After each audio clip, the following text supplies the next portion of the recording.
Miami Herald did some good reporting on that. That was really the first time that, I began to look at this. But it was a, so the cover-up, the initial cover-up started under the Bush administration. The cover-up continued with the Trump administration, then, under Donald Barr, losing the highest profile criminal sex trafficker in the world in a federal prison to suicide, which is right. And then now we have yet again. So this is a pattern for the Trump administration. And that doesn't mean the Democrats aren't indicted as well. But once again, through the shenanigans with the empty binders, Pam Bondi, now Dan Bongino, Kash Patel saying there's no there's nothing there. Jeffrey Epstein did kill himself. And then the infamous Bondi memo, there's nothing to see here. There are no victims. And then obviously culminating with Donald Trump freaking out on air and throwing a tantrum about how everyone needs to get off of this. This was a Democrat-created scandal. None of it is true, despite the fact that right-wing media has been screaming about this for multiple years. And here we all are today. Nick Bryant, what do you make of where we are today? And this yet another cover-up. Well, you've got to look at where we are today by where we have been. And when Alexander Acosta was being vetted by the Trump administration, he was asked, why did you give Jeffrey Epstein such a sweetheart deal? And he said, because I was told Jeffrey Epstein was intelligence, and it was above my pay grade, and I had to stand down. Now, and this was in 2007, there's only two people in the government that can tell a U.S. attorney to stand down. One is the Attorney General, and one is the President. Wow. At the time, the Attorney General was Alberto Gonzalez, and the Attorney General, or the President, was George Bush II. So, and a Attorney General isn't going to cover up a nationwide pedophile network and go out on a limb unless his boss tells him to. So this wasn't a Democratic plot. It was started by the Bush II administration. This cover-up was blatantly started by the Bush II administration. And then we can fast forward to, and I want to say this, Obama covered it up, Biden covered it up, and Trump covered it up. So it's been covered up by both Republicans and Democrats. And that's because both Republicans and Democrats are compromised. And then because both Democrats, just so people heard that, because both Democrats and Republicans are compromised. In your opinion, between the Franklin scandal and the Epstein scandal, you are involved in these type of scandals and also the cover-ups and potentially also the blackmailing. Do you have kind of a top of the head list of these high profile characters? That came into my possession was Epstein's house manager, Alfredo Rodriguez, tried to sell it to one of the attorneys that were litigating for some of the victims. And that attorney called the FBI. The FBI did a sting. And then I ultimately got the black book from one of the lawyers. And Alfredo Rodriguez circled names in the black book that he thought were in cahoots with Jeffrey Epstein. And then we have Virginia Giuffre, who went up against Ghislaine Maxwell. Unfortunately, she killed herself a couple of months ago. But she went up against Maxwell in a defamation suit. And her sworn testimony named a number of her perpetrators. And that's where we can get double corroboration. Okay. Between Virginia Giuffre and Alfredo Rodriguez. So Alfredo Rodriguez circled Ghislaine Maxwell. And Virginia Giuffre named Ghislaine Maxwell as a perpetrator.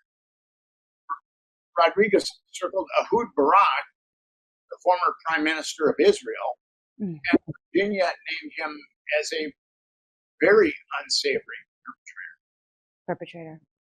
And Rodriguez circled Les Wexner, the billionaire who owns Victoria's Secret and Abercrombie Finch and a number of other lines.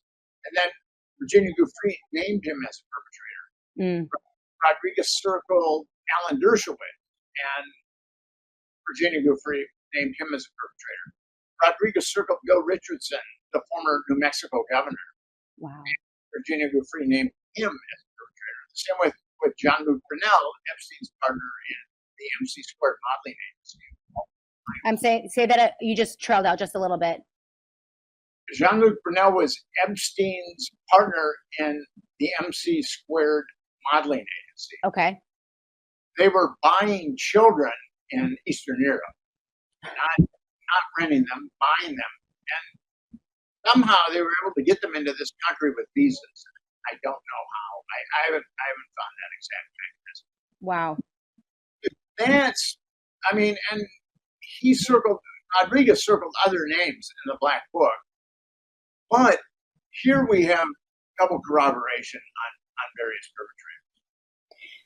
Many are speculating that the release of the Epstein files and detailed client lists and evidence could implicate Donald Trump himself and also sitting presidents and associates of sitting presidents. Do you see any credibility in those accusations? Do you think that that could be the case and the reason why they want to continue to cover up? Bill Clinton has 25 contact numbers in the Black Book. He's not circled, but he has, and he was delivering women to Epstein was delivering women to Clinton when Clinton was the president. Donald Trump's name is circled, but I haven't found any victims to corroborate that. There was a woman named Katie Johnson who filed a lawsuit, and she had said that she'd been molested by Donald Trump when she was Epstein and Trump when she was 13. But she retracted the lawsuit, and I've heard differing accounts of that. And it took me 3 years, but I finally. So there's some smoke. You would think if there was no fire that they would say, release the documents. Okay, let's go here. Why do you think, once again, we're dealing with a cover-up? Why would Donald Trump as president and his attorney general, Pam Bondi, in the footsteps of Bill Barr in that first administration, why would they want to cover up these files and this information, in your opinion? Bill Barr, Donald Trump's attorney general in his first administration, he's a very sleazy, unctuous guy. And he's actually a CIA guy. Even on his Wikipedia page, it says he's CIA. So, and he was the attorney general for Bush 1 that covered up the Franklin Network. Mm-hmm. So these guys, you see these guys getting recycled. And with what's going on today, you've got Pam Bondi on February 26th said, we're going to release the files. And then actually, I released more incriminating information on Jeffrey Epstein et al. In 2015 than Pam Bondi did in 2025. She did release the Black Book that I put up on the internet, but every name was redacted. Yeah, unbelievable. I just redacted numbers. She redacted everything. But then she said that she'd been bamboozled by the FBI New York field office. So it's one of two things. Either she was lying on national television or she was inept because she didn't look at the documentation. I'm a charitable person, so I'm just going to go with inept, at least at this point. But then she further tarnished her credibility when she said the documents will be released, but documents that are related to national security will be redacted. So now she has to tell us what a bunch of child molesters have to do with national security. So she keeps digging herself deeper and deeper in a hole. But the crescendo of her mendacity was on February 21st when she said that, or actually it was in May when she said that there was a truckload of evidence, and that, and she was talking about computer hard drives and disks that the FBI was vetting, and that's an outright lie. The day after the morning after Jeffrey Epstein was arrested and put in prison in New York City, the FBI sought his safe open, and his safe was not like a safe his safe was the size of a closet. Okay. And the feds took out lots of disks, and they also took out hard drives. And the New York Times reported that there were hundreds, if not thousands, of child abuse.